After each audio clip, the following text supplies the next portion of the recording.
reading along. He knows how to connect the story, twist the story, weave it. So now, what you are seeing can be in different forms, two basic forms.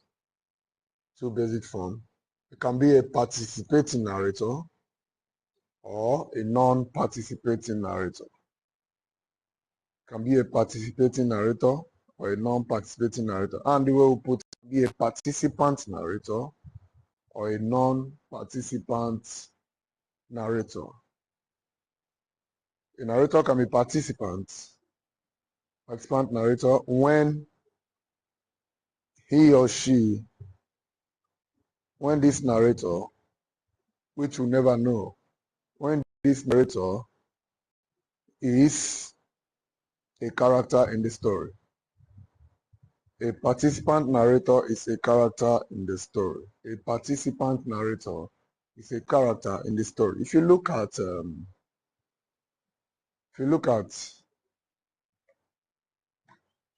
Wuthering Heights, lots of people are narrators in the story, and they are participant narrators.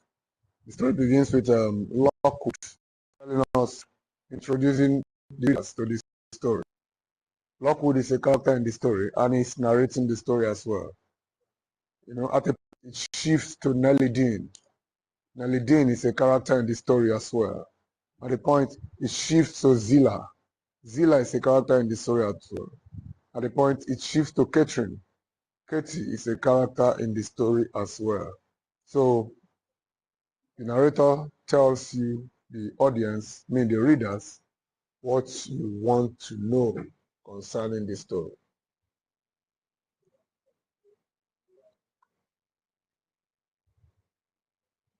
We have a non-participant narrator.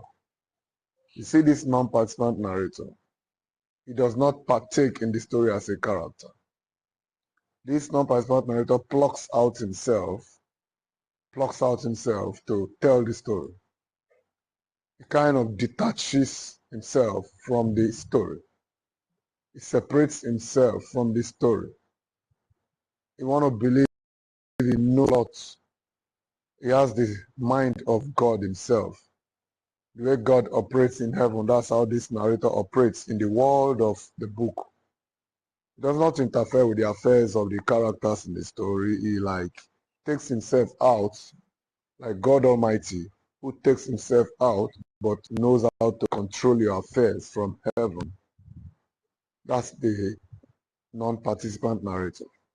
Because of his divine nature, we call him an omniscient narrator.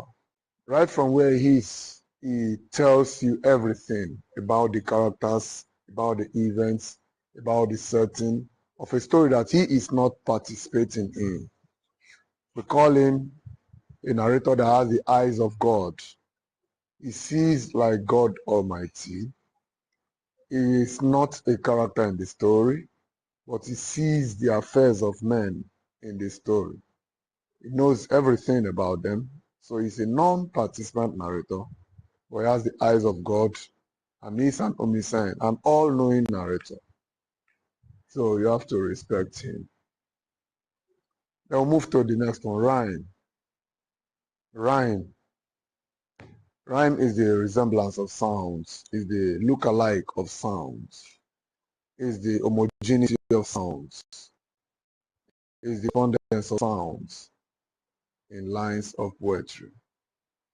The rhyme is the correspondence of sounds in lines of poetry. Rhyme, the resemblance of sounds in lines of poetry. That is it. You know, for you to know that there's rhyme in a poem, there must be look-alike of sounds. Lines must have similar sounds. It's not just having the same length. It's not just having the same words ending it, but rhyme. A rhymed verse must have corresponding sounds in the lines to make them rhyme. A, B, C, D, E does not have rhyme. A, B, C, D, E does not have rhyme, except you are a creative poet and your poem is a quintet per stanza. That is, you've written a quintet. A quintet is a stanza of 5 lines. Maybe you just stanza 1 is a quintet, stanza 2 quintets, then you say stanza 1 A, B, C, D.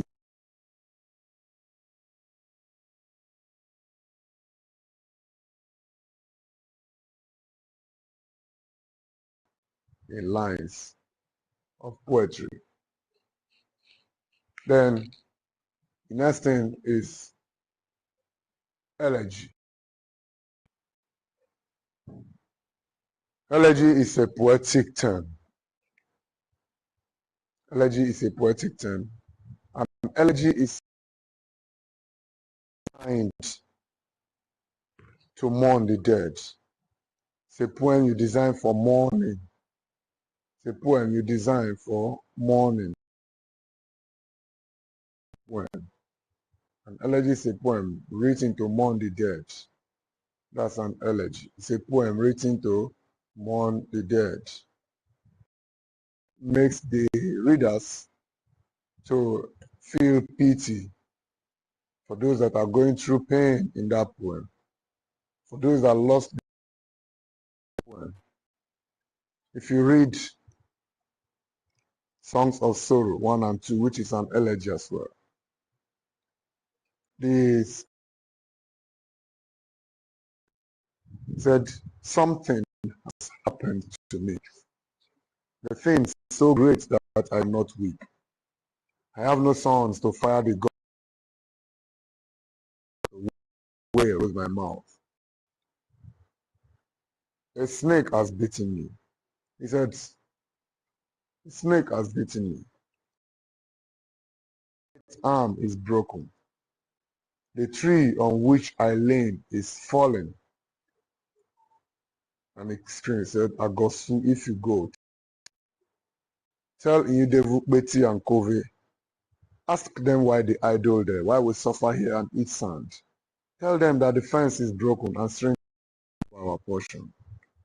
You see, an elegy is a poem that has mournful tone. Mournful tone. Yes, elegy. That's an elegy. You see things like the time you won your town the race. Man and boy keep cheering by, and home we brought you shoulder high.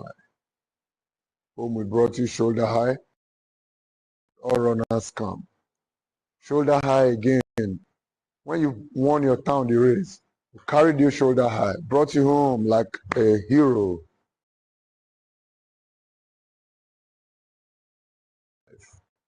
All the runners will still go home. Today the road all runners come. Shoulder high, we brought you home in the coffin and set you at your threshold down. Townsman of town. Eyes the shade night as shot, and not see the record. The moment death shuts the eyes, cannot see the record of everything going on. Why? Because silence sounds no worse than cheers. And death has stopped the ears. Death has power to put a stop to the ears. The ears cannot hear again, the eyes cannot see again, and nothing can be done because it is a necessary end that will come when it will come. No prayer can stop it. If you pray for you not to die now, but when the time comes, scepter and crown must tumble down, you know. So you need to embrace life so that at the end you speak something like, no longer mourn for me when I am dead, because you shall hear the solemn bell. That's what the speaker says in that poem. Give warning to the world that I am fled from this vile world with vilest worm to dwell. If you understand these literary terms, life will be easy.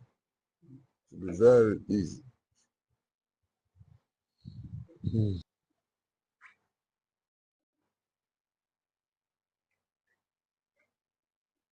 Right.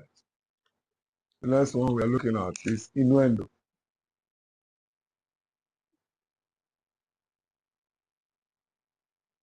Innuendo. Innuendo is a literary device, general literary device. Innuendo is a figure of speech that is said to be a type of irony. It is a figure of speech used when one expresses himself. Innuendo is also a kind of figure of speech used to spite someone. Used to spite someone. You know, innuendo is a statement you make. The statement, two statements in it. In your two statements, one of the statements is the opposite of the other, and one of the statements is what you are trying to mean. You mean, not the two. If you are wishing well for the person, then you mean the good one. If you are wishing the person bad, you mean the bad one. It says,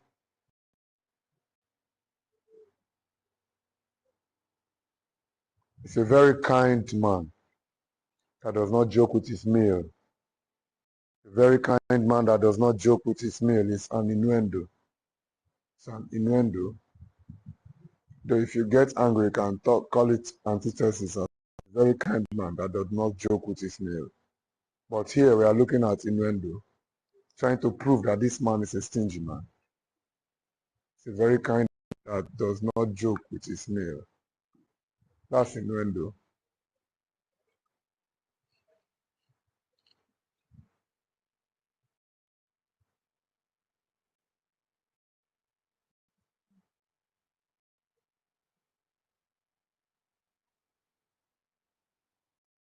Then we move over to quatrain. Move to quatrain. Quatrain. A quatrain, you know, stanza of 4 lines. Quatrain, which you know, is a stanza of 4 lines. Stanza of 4 lines. Set an evening star. And one clear call for me.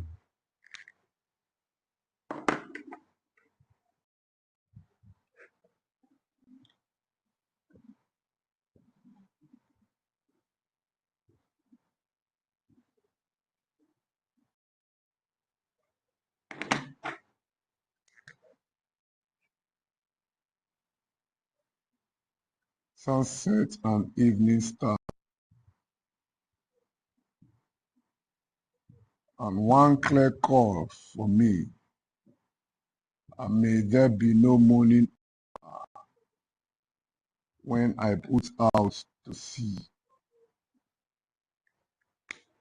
That's a quatrain is a stanza of 4 lines. A quatrain is a stanza of 4 lines. It's an evening star. And one clear call for me. And may there be no moaning of the bar when I put out to sea. That's a quatrain. A stanza of 4 lines. A stanza of 4 lines. That's a quatrain. A stanza of should be warming up yourself now. Warming up yourself. Need to look agile. So that's a quatrain. We've been seeing different ones. Twinkle, twinkle, little star. How I wonder what you are. Up above the world so high. A diamond in the sky. That's another quatrain. Who sat and watched my infant's head when sleeping in my cradle bed? The tears of sweet affection. That's a quatrain. A stanza of 4 lines. A stanza of 4 lines. A stanza of lines. If we move forward, the next one, which is a sextet.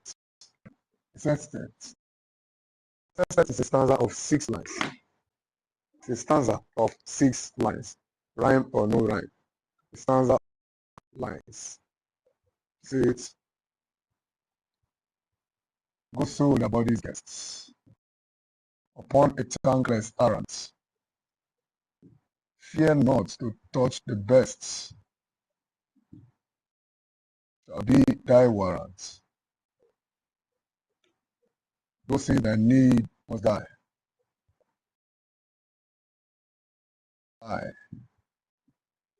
It's a stanza of 6 lines. That's a stanza of 6 lines. stanza of 6 lines is called sestet. Sestet. Fear not of the best, the truth shall be thy warrant. Go since thy need must die, and give the world the lie. You see that? That's a stanza of 6 lines. Stanza of 6 lines. So, as we are moving forward, little by little. Then the next one is octave. An octave.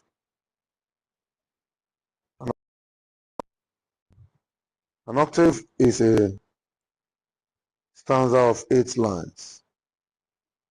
An octave of 8 lines. Yeah, the stanza of 8 lines. You know,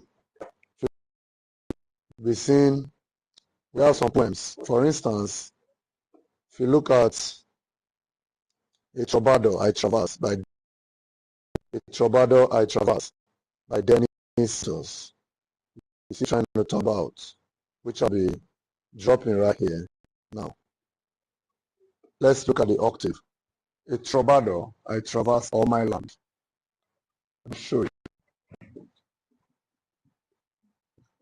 An octave is a stanza of 8 lines. A troubadour I traverse all my land, exploring all a wide-flung path with zest. Her secret he kept with an amorous hand. See that? And those who burned, and I have loved disdaining those who burned. Inquiry and movement, delighting in the test. See how it's going. Of wheels when roamed in Saracen, arrest. Choosing like unarmed thumb simply to stand.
If you look at this poem written by Dennis Brutus of South Africa, the poet tries to express himself in 14 lines. That's what we call Italian songs. That's the first 8 lines. A stanza of 8 uninterrupted lines is called an octave. An octave. If you look at it there, you see the octave, A, B, B, A, A, B, B, A. That's his rhyme scheme. It's an octave. An octave is a stanza of An octave is a stanza of 8. You don't have to forget these things. Know your stanza. Know your lines. Know your lines. Very not unimportant for you to know them. Very important. Just be in the know. Next one is setting. setting, setting, setting. Next one is setting. The setting of a work of art. The setting of a work of art is the world of a work of art. The setting of a work of art is the world of a work of art. It is the where and the when of the work of art. The where and the when. A work of art. It is the where and the when. It is the location and seasons of a work of art. It is the place and time of a work of art. As the lecture was moving, so as the lecture is hit towards my head, you know, most time to calm your head down. You know, when when one sleeps too much, the head will get knocked. Sleep, enjoy yourself. When you get woken unexpectedly, the head needs to blend this a little. So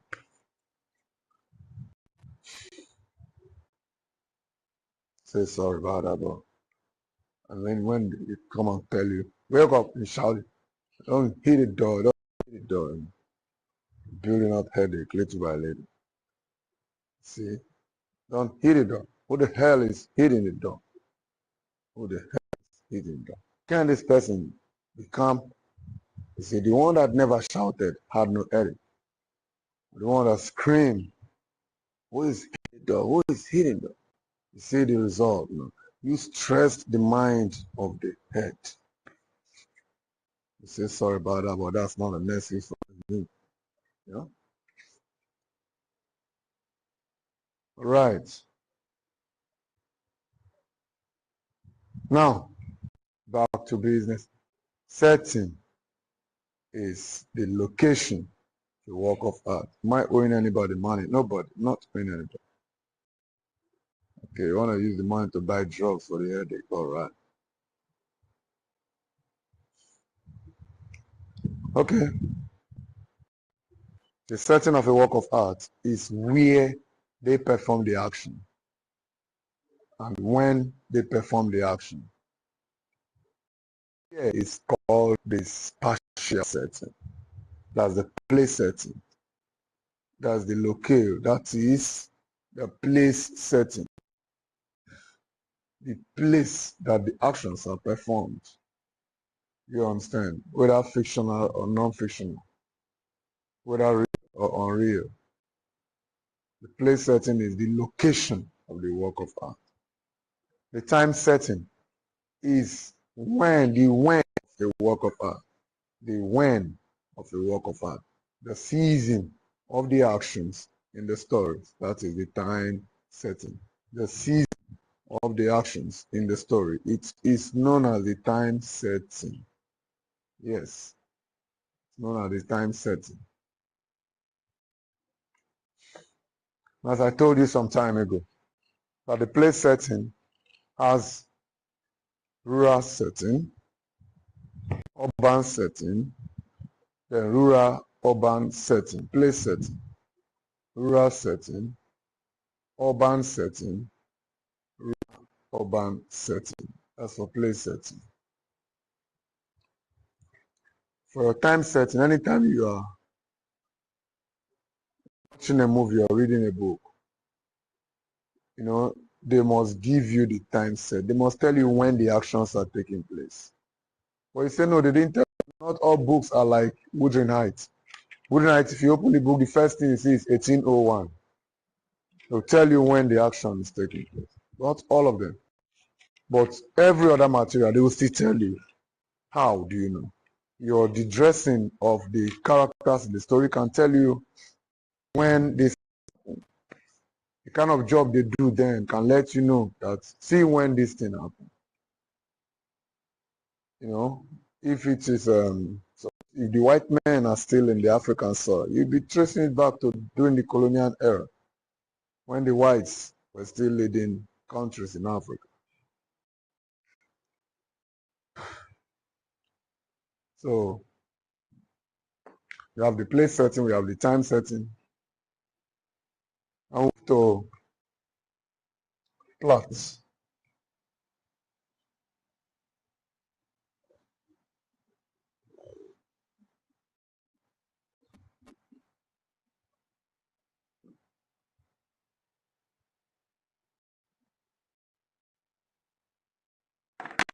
The plot of a work of art is the structure of a work of art. The plot of a work of art is the structure of a work of art. The plot is used to tell us how the story is built from beginning to the end. Plot helps us to know how the story is built from beginning till the end. The plot of a story carries the summary version of the story, the summarized version of the story, the abridged version of the story. Tries to carry it, the abridged version of the story.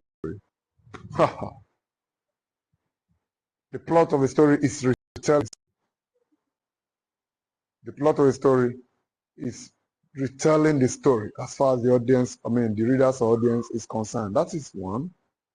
For the author, the plot of a story is a plan that you have to follow to write a better story. If you follow the plot of a story as an author, it makes it easy for you to write. So the plot is the chronological presentation of events in a story. The step-by-step presentation of events. That's the plot. The step-by-step presentation of events. Put a little smile on people's faces every day. Every day, put a little smile on people's faces. That is, if you want your face to experience smile, put a little smile on people's faces. Put a little smile on people's faces. And it will be an error if you are in this class. And this class comes to an end, you do not earn from me. To win my money, it's an error. Just one, two, I said, no, it's your right. It's too heavy to say. But let me warn you, if you do good for somebody, don't expect thank you. Because the Bible says that if you thank you, that means you have eaten what you want, okay? Don't expect it. Because there's a law that says give and it shall be given unto you. So you don't need to thank you. There's a law that says blessed is the hand that giveth and the one that taketh. See, it's just a law that says it is more blessed to give than to receive. That means receiving too is blessed. You see, somebody receives from you. You need to tell the person thank you. So thank you for receiving. You need to tell the person thank you. You know why? Because the more the person receives, the more you are climbing higher. That's why the beggar says, we are the native streets. Hold up under bridges. We are necessary. Have you read Beggar Strike? If you read Beggar Strike, does it have movie? Written by Aminata Sofo of Senegal. Beggar Strike. These beggars, they go on strike. They say, we don't want your money. We don't want to beg you. And you must beg them. They have to embark on strike. How? If you look at the story, they are everywhere. They are everywhere. Some of them near the traffic lights, some of them near the churches, everywhere. Litter the whole town with beggars. And when this man, whose name is trying to skip my head now, when the man is a kind of commissioner or something, he's making plans. If I want to become so position, I will chase all the beggars. And the law, it's a Muslim country, believe in giving. One of the pillars of Islam is alms giving. When you give, and it's really spiritual, it's godly. If you give, you are paving way for yourself. So that when it's time for you to be blessed, you go to your bank and say, Father, I've been helping people, I need help right now. You should present a CV. You see? The beggars will stay in different locations. Every morning, people must give them kola nut, give them money, give them food, give them this, and they will pray for you. Many people believe in the prayers of these beggars, and they pray for them. And it's working. One day, this man chased all the beggars. He took them to the outskirts of the village, dropped them there. He said they are littering the whole town. And the town is not fine. Then it's time for his election. He has done campaign, everything. He has gone to a herbalist.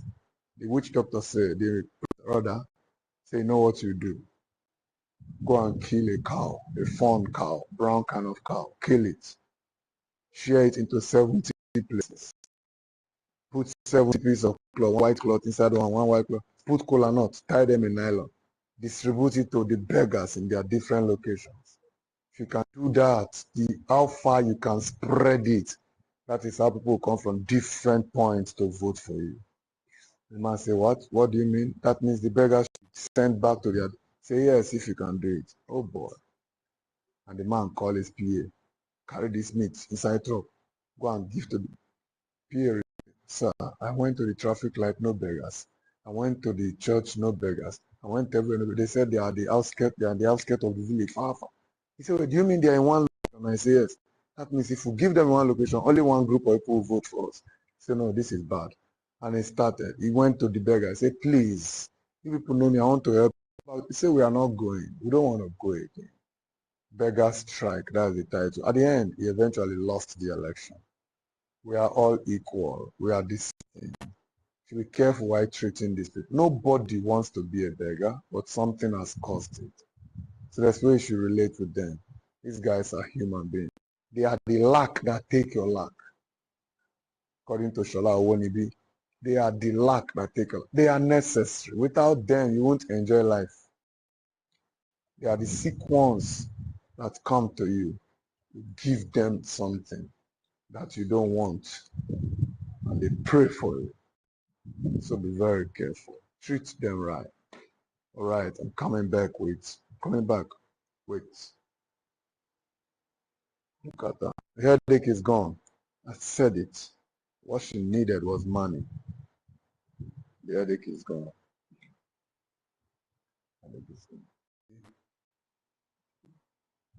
When the Lord said that money has right all things, was he telling lies? You see, the headache is gone. No medicine, no tablets. But she just received the medicine of all medicine, and the headache is gone.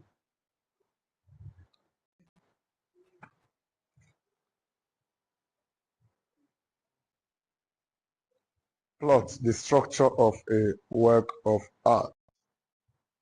One, that's one definition. The chronological presentation of the events in a work of art, that is two. The abridged version of a work of art without leaving out the major characters, major settings, and major events, that is three. What does the plot do for you? As a reader, the plots makes you to see the entire story as a whole. You see it as they can ask you, this is second class citizen. Write out the plot of this story in one page. Should be able to. I feel that are carrying big phone up and I don't know how many of you have gone to YouTube to download those movies now. No way they use it to press and waste all the battery, waste all the data, and it's gone. That's for anyone I see here. I'll press, step on it, the screen will be broken. I'll tell you sorry. You cannot kill me. And I say, pay for it. I'll be paying you little by little. Little by little. Pay you 15 naira today. 15 tomorrow. Because you ask me, you must pay as I will pay. How do you want to pay? Little by little. You leave it here, I will just have this in the bag. Okay. That's plots. Lots of plot. Plot has features. But we don't do it like that. We call it the stages of plots. The stages of plot, I've done it before. Stages of plot. See, stage 1, stage 2, stage 3, stage 4, stage 6, stage 7.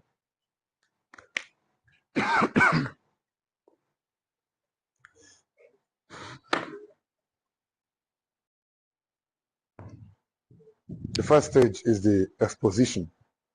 Second stage is the rising action. Third stage is the complication.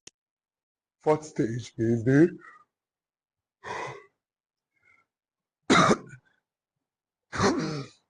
fourth stage is the climax. Fifth stage is the anticlimax. Sixth stage is the turning falling actions. Seventh stage is the resolution. You don't forget that. You don't want to forget it.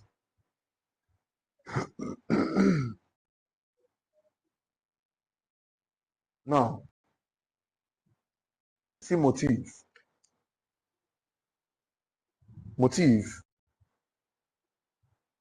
in literature.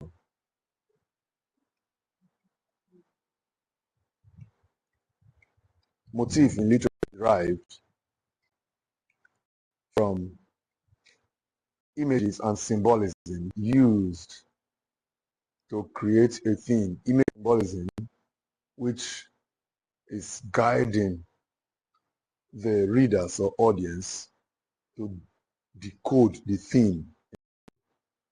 You talk about motif when images and symbols employed in the book or in the story, in the poem, serve as a guide for you to decode the theme. Meaning that motif is another word for theme, but motif is a little bit than theme.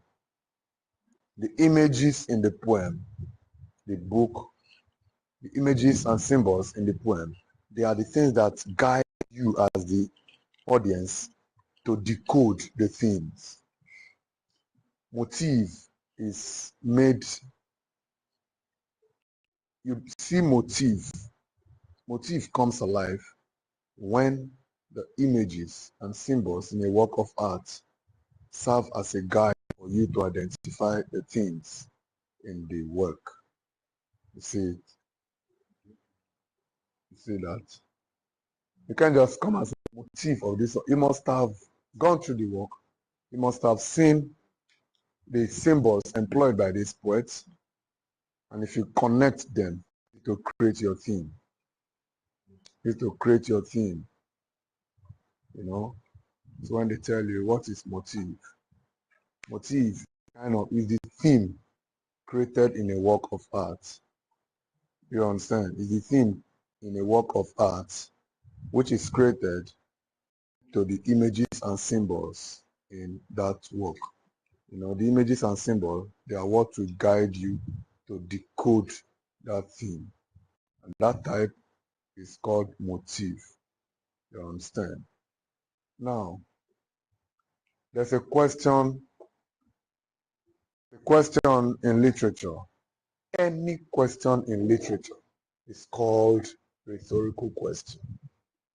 What's rhetorical question? Rhetorical question is any question in literature. That's one. What's rhetorical question? Any question that cannot be answered. That's two. Most times we say a question that does not require answer. That statement is not really too correct. Because anything that makes you ask a question, you need answer. When will the world come to an end? Does it require answer? Does it require answer? It requires answer. When will Jesus come? It requires answer. But rhetorical questions are questions that the answers are not easily seen. The answers cannot be seen. Questions that you cannot get answer to. Questions that you have to wait and look for the answers. You know, rhetorical question. Rhetorical question. But the sweet one is that any question in literature is rhetorical question. Are you there? Any question. But what can be worthy of life? There is answer there. Is there no answer? They'll ask you, what is important to you in your life. What can be worthy of life means what can I give to you to take your life? Is there no answer? There's no answer. That means your life, if we give you 50,000 can take your life. We give you, some people, if you give them iPhone what? Take their life. Some people, if you just give them that their dream car, take the car and I will take your life. So I don't understand, What can be worthy of your life? Nothing. Okay, look at that poem. It says, move into the sun, gently its touch awoke him once, at home whispering of fields unsown, always it in France. Until this morning and this snow. If anything might rouse him now, this kind old song we know. At the point the man said, a limb so achieved, a sight too hard to stare. Is it that this man that is dead now? Is it too hard for his body to shake? Look at the biggest question. Was it for this the clay grew tall? Did God create him to grow and die? Was it for this man grew old? Was it for this the clay grew tall? That's the question. Was it for this the clay tall? It requires answer. You want to know, did they create me to die? Then Ladiwa Sonu has said, Ladiwa Sonu says, but what can be worthy of? But two, what's dearer than the gems of your dreams? Number three, the reason you are on this earth. Then for you to know that it has answer, it starts answering the question for you. Always strive to fly flags upward and sail up streams powered by the breeze of love. The cause charted in the ink of compassion and feeling roses wherever it pours.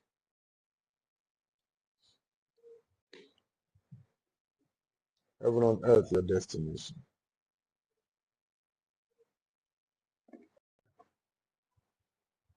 That's rhetorical question. Any question in literature is rhetorical question. Any question, I'm saying it now. Any question in literature, anyone, is rhetorical question.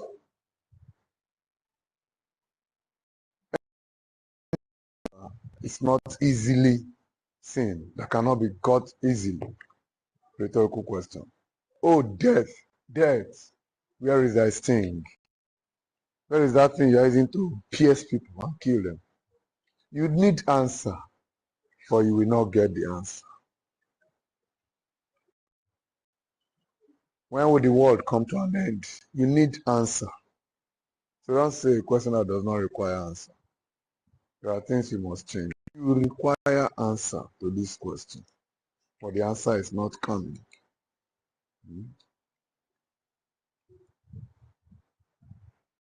Next one is flashback. We got flashback, we got foreshadow, we got flash forward as well. Now, flashback is a literary device. Flashback is a literary device.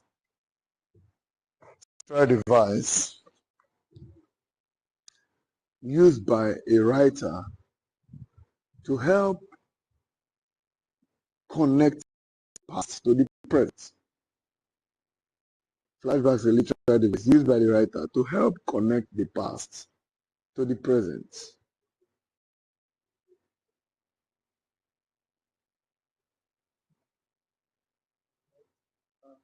To the present. You see, flashback. Flashback is the power of previous incidents in a story. Recall of previous incidents in a story. That's flashback. Now,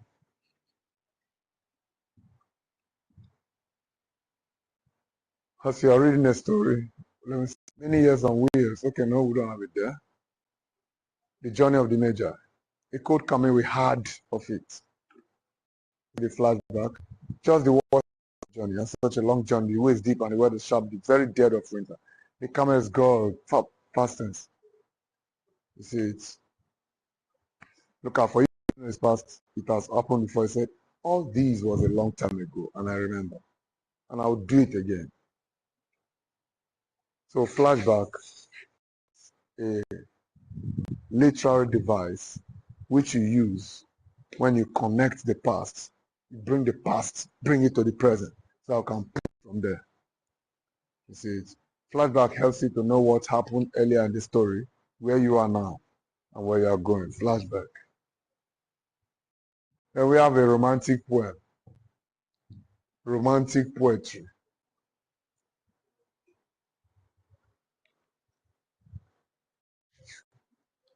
Romantic poetry.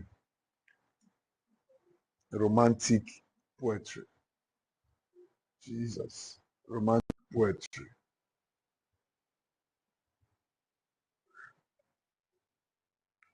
Oh, Jesus, thank you.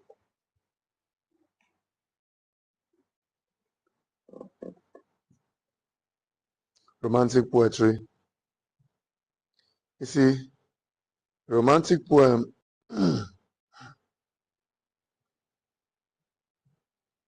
romantic poem helps you to understand that it is not anything again, but the poem written. Let me ask the question. What's a romantic poem? Who can help me? I have, okay, since you don't know it, I have just simple 200 naira.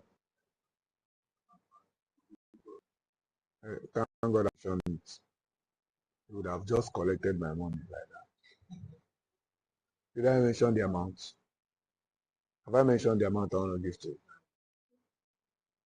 Wait, let's me ask you go. Did you? How much did I say I will give to you? Thank God. Thank God. You would have. You know myself. I like if I've said it, I'll do it. You know I might talk not do.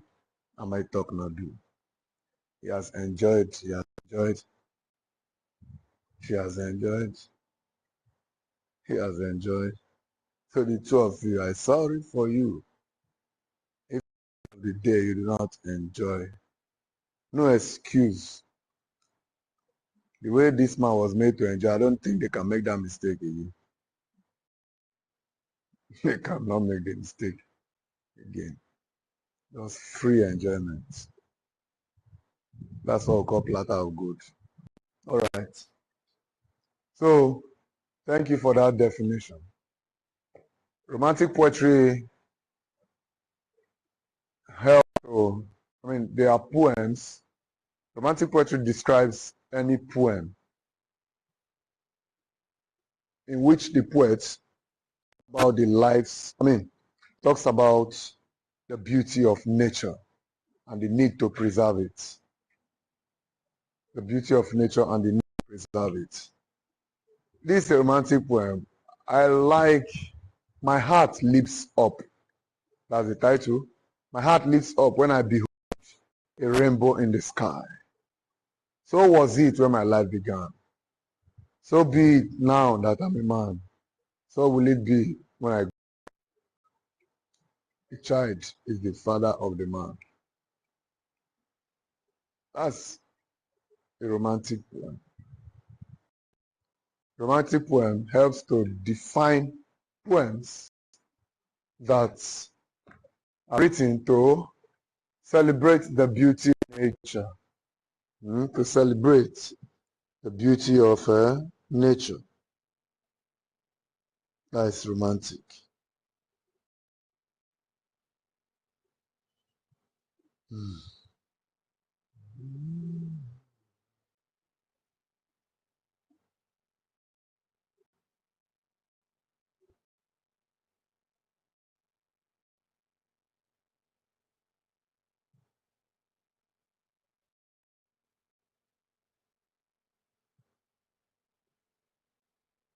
Okay.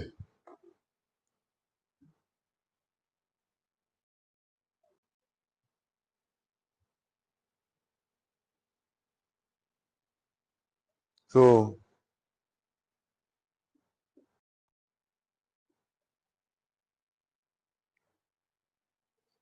Romantic poem talks about the beauty of nature. Being a Poplar did it. Being a Poplar is a poem written by Gerard Manley Hopkins. Gerard Manley Hopkins says, "My aspens dear, whose Eric quelled or quenched in leaves the leaping sun, are felled, all felled. Of a fresh following folded drunk." Need to recite that poem. I love it. So that you know what I mean by romantic poem. Of a fresh following folded drunk, not spared. No, not once. Title again. My aspens there. What is the title of that poem? Alright. Being Poplars. Being Poplars. Full poem. Alright.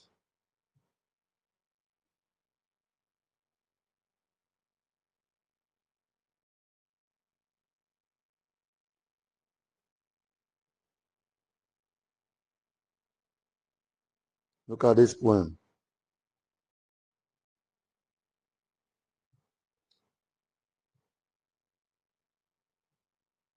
It says, "My aspens dear." Aspen flower plant, a beautiful tree that has beautiful color. Fine tree. "My aspens dear, whose airy cages quelled,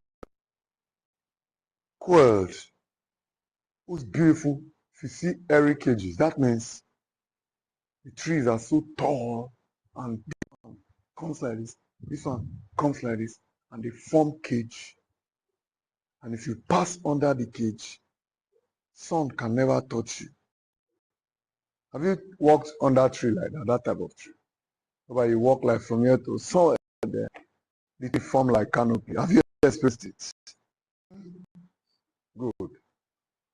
Whose airy cage is quelled? Better be answering me so you enjoy something. Or if not, you boom, they'll be looking at you.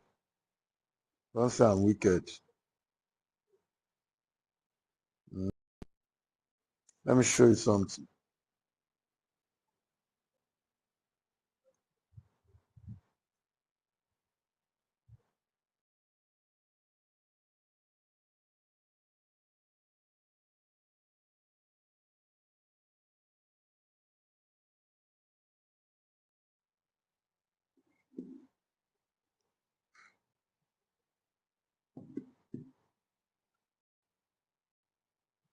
Okay. Mr. Poplars fell 1879. He says, "My aspens dear." That means we'll call it inversion. Figure of speech. Inversion. Inversion is when you speak the other way around instead of the normal way of speaking it. "My aspens dear." What's the better way to Who can help me? What's the better way to speak it? Yeah. "My dear aspens." That's what he's trying to say. "My aspens dear, whose airy cages quelled." Airy cages, that is the plant, presents itself like cage. To quell means to stop. Quelled or quenched in leaves the leaping sun. They make the sun not to hit you. All failed. Failed are all failed. Why is the man repeating that failed? Why? Why do you think? Why is he repeating all failed? Failed are all. Why do you think so? He's trying to emphasize the fact that they really fell all the tree. It's online to check what happened there some years ago. I saw plenty of those trees on the ground. All of them. If you know what nature it means to you, you're not going to fall down trees without planting another one. Let me shock. I think it should be Uganda. Last year, somebody set a global record to hug a tree for 16 hours. And she held the tree tight for 16 hours, non-stop, when she released herself from the tree. Ant has entered into her body, the back of the tree has injured her. That is the thing, gummed the body like. They ask her question. What gave you, CNN asked her question, what inspired you to do this? And she said, I'm doing it to let the world understand that they need to embrace nature. You understand? Embrace nature. And what happened next? She was made an ambassador. You see it? To protect the environment. Globally, not small child's own. So what I was saying. The poet is trying to let you understand that you don't need to destroy nature. We are in the world where people destroy nature. It's not good. They go to the waters, they tamper with the waters. Fishes are dying. The streams that we drink from, they've spoiled everything. He says, my husband's there whose heritage is quelled or quenched in leaves the leaping sun. All failed are all fed, following folded rank, not spared. No, not one that dandled and sandaled. They didn't even leave only one. I'll be shaking like this. They didn't leave anyone. But let me tell you. He said, not spared, not one that dandled and sandaled, shadows that swam or sank on meadows and river and wind, wandering wind, winding bank. They didn't even leave one. That those days they plant the tree beside the river. You see them. As I go, the thing is bending like this, going like this. They didn't leave one. And he asked a question. He said something. He said, oh, if we but knew what we do, if you know what to do when you destroy nature, if you knew what to do. Some of you, if you are cleaning your compound, and there is, instead of you to use cutlass, machete to cut the grass, you use shovel to uproot all the grass.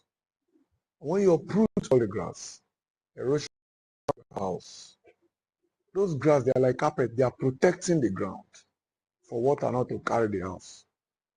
When you uproot all the grass, then before you know, to be eating up the sand little by little. But you don't know. The world, people are digging the ground because they are mining gold. As rain is coming to be entering the water, eating up the ground. Before you know, earthquake will come. He said you don't want to hear. He said, if you knew what we do, if as me you know what we are doing, when we delve and hew, hack and rack the golden grain, when you keep cutting the tree, if you but knew what, well, it says I should tell you, because it says I should tell you. He said, since country is so tender to touch, her being so slender. He said, nature is too slim. Like that woman that is putting on black, nature is too slim. You see, one strike the machete cut that woman into two. The woman that is putting on black, I did not say the man that is putting on black. Nature is slim like that woman. You see, it's not like horrible. It's more like that. That's how nature is. Say, since country is so tender, being so slender, then he goes ahead to use simile. He said, like this slick and thin ball, like your eye. Look at your eyeball, like this slick and thin ball, but a prick will make no eyes at all. If you bring pin and prick your eyeball, nice, you can go home and try it. Yeah? Go home and try it. Open your eyes and bring pin off it and pierce it. Let's see if it will still see again. See, like this slick and simple, but a prick will make no eyes at all. As in, if you pierce it, you will not see. This is how nature be. Nature look like. Sorry, that's how nature is. He says, see how you destroy nature. Very easy. He said, where we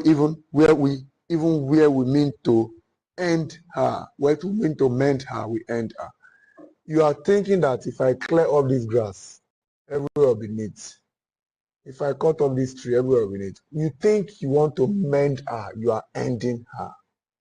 You see it? Then after, he said, when we hew or delve, You see, when you cut all those trees, after commerce cannot get the beauty bin, when you destroy everything, our generation, our seed that are coming, they will not know how beautiful the world is.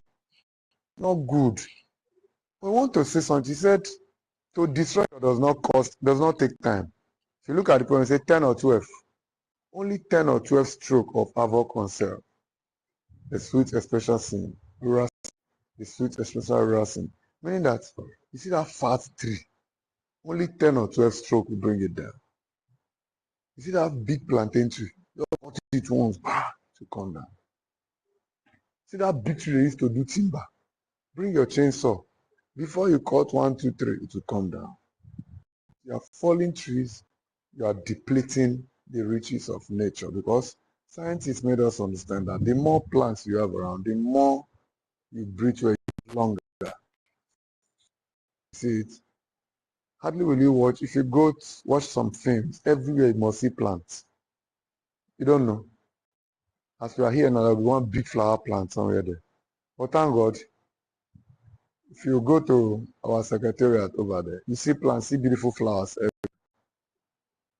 If you go there now, you see grass, see plants. There's need for it. Not that you go to some school, everywhere is interlocked. They cement everything, put tiles. It's not really too good. You need those things. So romantic poem. They use romantic poem to tell you that there is need for you to preserve nature. Preservation of nature. Epistolary technique.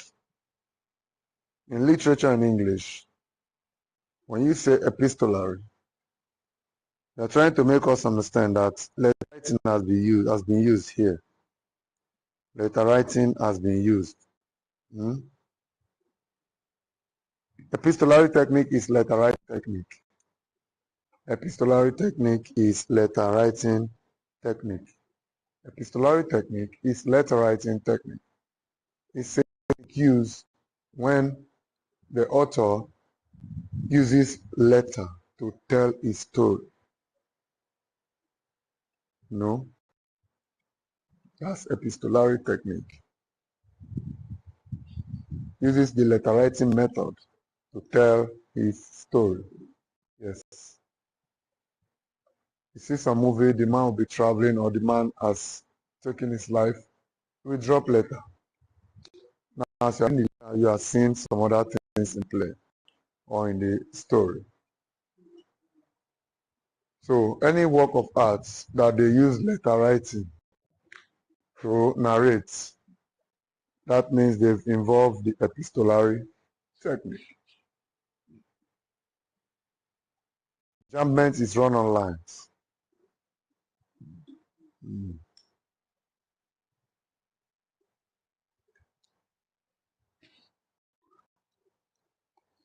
Jesus.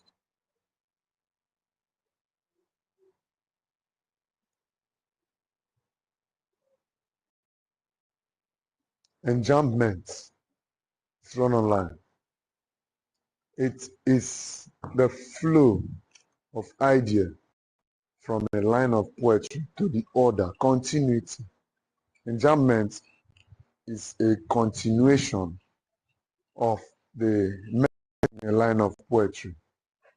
The message continues into another line. That is enjambment. The message continues into that line.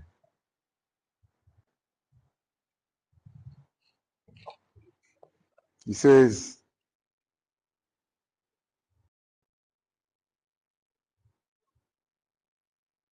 how high up above there was so high like a diamond in the sky. There's enjambment there. You cannot say up above there was so high like a diamond. No way. You must connect it. Up above there was so high like a diamond in the sky. You blend the two together. So, in a nutshell,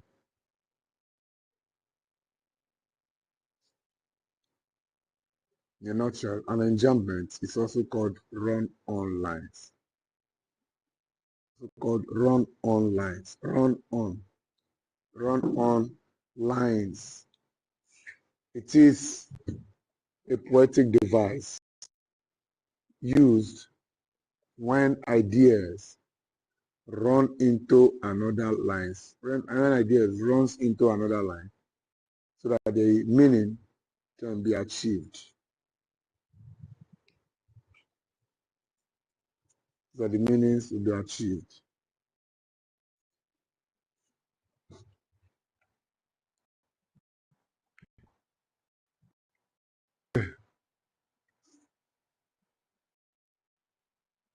Next one is denouement.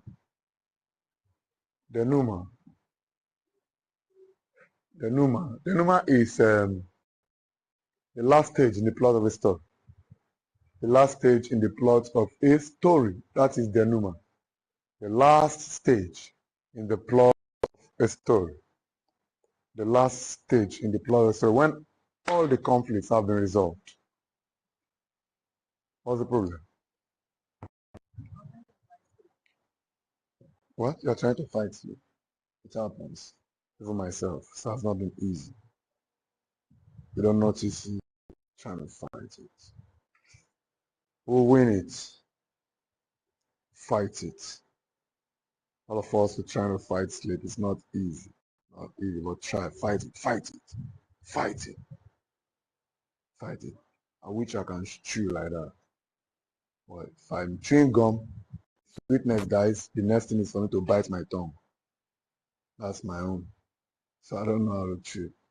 If I'm chewing, you know this Oyibo is trying. Chewing gum and the sweetness gets finished. Give me like 3 minutes. Must bite my lips or my tongue. So I don't like. Alright. Thank God I just spoke to you now. As I came down, my own ran away, but it will still come.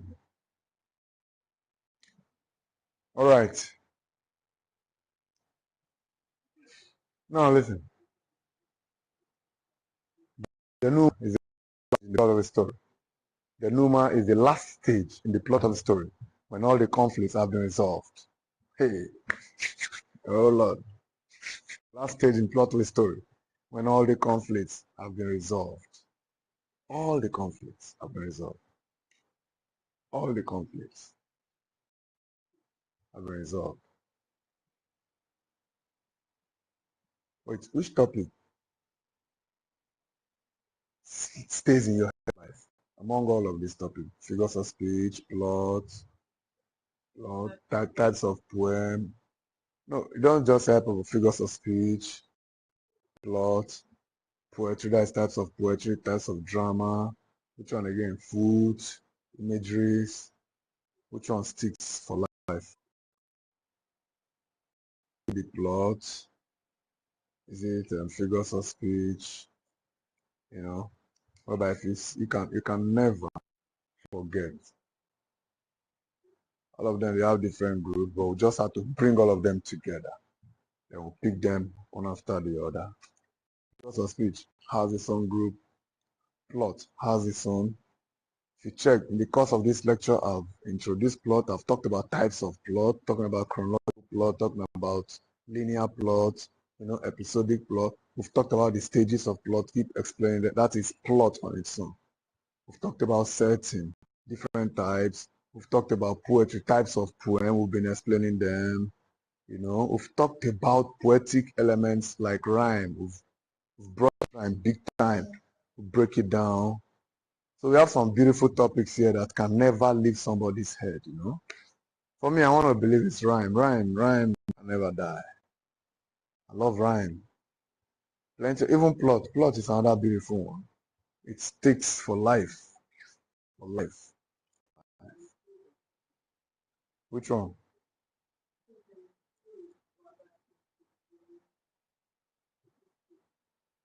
What's this?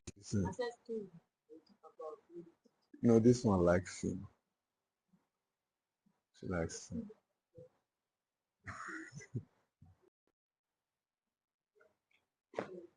Okay, that story will never go.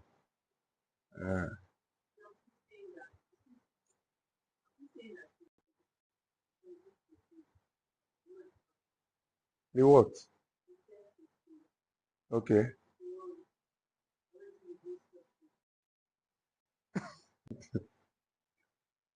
The first catering is the second one. That's a small children's thing. That's what an older brother would do to show superiority. Or you don't understand. Are you not suffering those type currently? Have you, okay, you don't have big brothers that oppressing you sometimes? Okay, they are just, when your mom is not there, they give you one small knocking, you know. You don't have those type. They must have done it to you before. It may not be.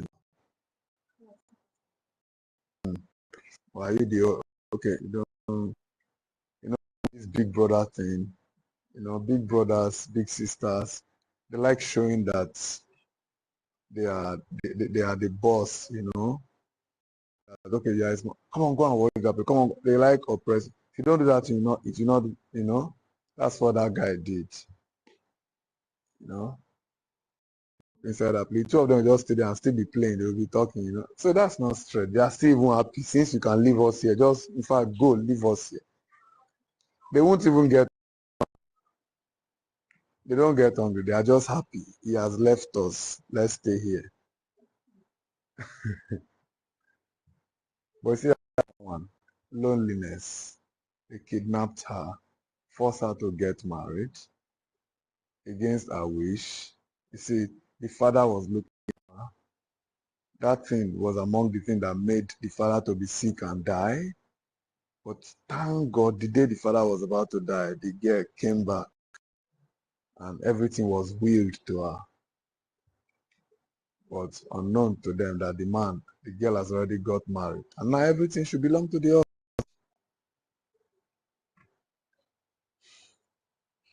All right. The Numa.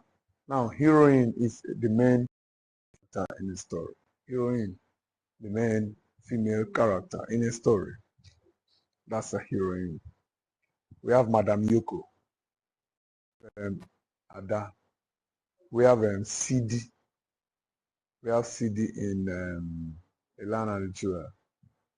We have an Ansewa in the marriage of an Ansewa. Yes, an Ansewa. We have plenty of female character. Pokua in a woman. You see it? We have them. So we have let me see, Mama Sansi in Unexpected Joy at Dawn. We have Ben Lewis in Redemption Road. We have Rose in Fences. We have Hemia in A Midsummer Night's Dream. So they are major characters and they are the main female characters. Then a tragic hero. A tragic hero, that character that caused his own downfall by himself due to Hamashiach. If you agree with me that Hamashiach can either be pride or mistake leading to a downfall. And also you want to agree with me that the pride, when pride leads to downfall in a play, refer to it as hubris. That's the technique. Do you understand? That's what we call it, hubris. When it is mistake, we call it tragic flaw. That's the idea. So the tragic hero is a character whose pride or mistake caused his downfall. Okay, a hero is a character that caused his downfall by himself due to Hamashiach. You know, I will not stop at due to Hamashiach because the person you are submitting to may not know the meaning of Hamashiach. So, due to pride or mistake.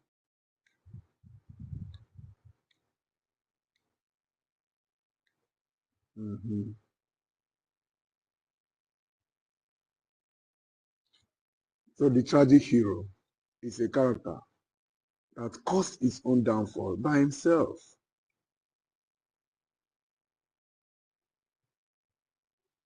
Mhm.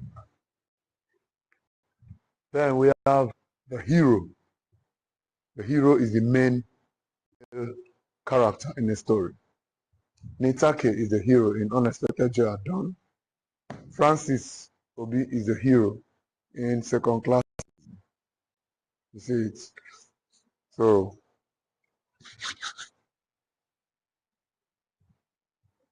the hero is the main male character in a story. Then we have the protagonist. We have the protagonist. We have the protagonist. The protagonist is the most important character in the story, of which everything about the story revolves around him. Everything.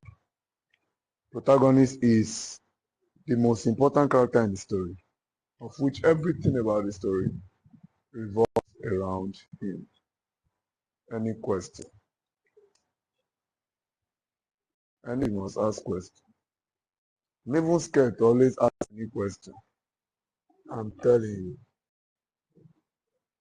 Now look at wickedness. See how you wrote a new note, and that's what you want to ask.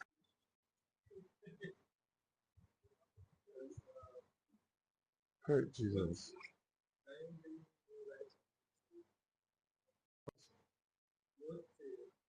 Motive.